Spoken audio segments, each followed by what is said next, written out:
তো নমস্কার বন্ধুরা, এডুকেশন কালচার ইউটিউব চ্যানেলে তোমাদের প্রত্যেককে স্বাগতম। তো আজ হচ্ছে 22 ডিসেম্বর 2025। আজকে প্রকাশিত হতে চলেছে তোমাদের জিলেট 2025-এর second phase seat allotment result. এখন অবধি পাওয়া ডেটা অনুযায়ী এটাই হচ্ছে তোমাদের লাস্ট ফেজ কিন্তু অ্যালটমেন্ট রেজাল্ট। অলরেডি তোমাদের first phase allotment result publish হয়ে গিয়েছে 16 ডিসেম্বর 2025-এ। আজ হচ্ছে 22 তারিখ, আজকে প্রকাশিত হবে তোমাদের second phase seat allotment result. তো এই second phase seat allotment result মূলত দু ধরনের স্টুডেন্টের ক্ষেত্রে খুব গুরুত্বপূর্ণ। প্রথম ধরনের স্টুডেন্ট হলো তারা যারা তোমাদের ফার্স্ট ফেজে সিট অ্যালটমেন্ট পেয়েছিল কিন্তু তারা আপগ্রেডেশন প্রক্রিয়ায় অংশগ্রহণ করেছিল, যার ফলে কিন্তু তাদের কাছে একটা চান্স রয়েছে আপগ্রেডেড কলেজ পাওয়ার সেকেন্ড ফেজের সিট অ্যালটমেন্টের সময়।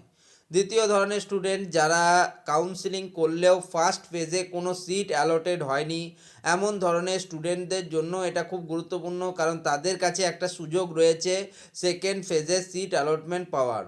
তো দেখো, মেন যে কলেজগুলি রয়েছে ওয়েস্ট বেঙ্গলে, মেন গভর্নমেন্ট ইঞ্জিনিয়ারিং কলেজগুলো, তার মধ্যে যেমন যাদবপুর ইউনিভার্সিটি রয়েছে, ঠিক আছে, কল্যাণী গভর্নমেন্ট ইঞ্জিনিয়ারিং কলেজ রয়েছে, জলপাইগুড়ি গভর্নমেন্ট ইঞ্জিনিয়ারিং কলেজ রয়েছে, ঠিক আছে, কোচবিহার গভর্নমেন্ট ইঞ্জিনিয়ারিং কলেজ রয়েছে, ঠিক আছে, Ramakrishna Mahato government engineering college, textile technology Berhampore, textile technology Serampore.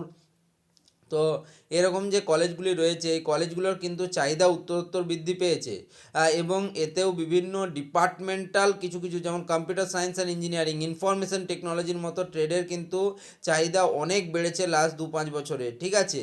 তো তার ফলে কি হয়েছে বলো তো, এই বছর কিন্তু কম্পিটিশান একটু হাই যাবে। এই সেকেন্ড ফেজে কিন্তু যে প্রচুর সংখ্যক স্টুডেন্ট চান্স পাবে এমন নয়, তোমরা আগেই দেখেছো 642টা মাত্র কিন্তু সিট অবশিষ্ট রয়েছে, এবং তার মধ্যেও কিছু কিছু সিটে স্টুডেন্ট ভর্তির সম্ভাবনা যথেষ্ট কম। তার মানে কিন্তু তোমাদের কাছে চান্স খুবই কম রয়েছে। তবে যাদের ভালো র্যাঙ্ক রয়েছে এবং যারা ঠিকঠাকভাবে চয়েস ফিলিং এবং চয়েস লকিং করেছিলে তাদের ক্ষেত্রে একটা উপরি পাওনা, তাদের ক্ষেত্রে কিন্তু সিট পাওয়ার সম্ভাবনা বাড়বে অবশ্যই অবশ্যই, ঠিক আছে। যাদের কিছু কিছু ভুল ছিল চয়েস ফিলিংয়ে, যারা ভুলবশত কোনো প্রাইভেট কলেজ দিয়ে ফেলেছো তাদের ক্ষেত্রে একটু সমস্যা হতে পারে। তবে দেখো, খুব বেশি র্যাঙ্ক অবধি স্টুডেন্টদের কলেজ পাওয়ার সম্ভাবনা কিন্তু নেই বললেই চলে। মোটামুটি 1200-1300 পর্যন্ত স্টুডেন্টদেরও চান্স হয়েছিল অন্যান্য বছরে, তবে এবার সেটার সম্ভাবনা একটু কম, ঠিক আছে। যেমন ভালো নাম্বার কিন্তু উঠেছে স্টুডেন্টদের। তো যাই হোক, এই সব পরিপ্রেক্ষিতের উপর বিষয় করে বলা যায় আজকের দিনটা তোমাদের জন্য খুব গুরুত্বপূর্ণ, কারণ আজকে আসতে চলেছে second phase seat allotment result. তো প্রত্যেকে তোমরা তোমাদের রেজাল্ট চেক করো এবং আমার ভিডিওর নিচে অবশ্যই কমেন্টে জানাও তোমরা কে কোন কলেজ পেলে এবং তোমাদের কিন্তু র্যাঙ্ক কত ছিল। তো এই ভিডিওটা এখানেই শেষ করছি, ধন্যবাদ সকলকে।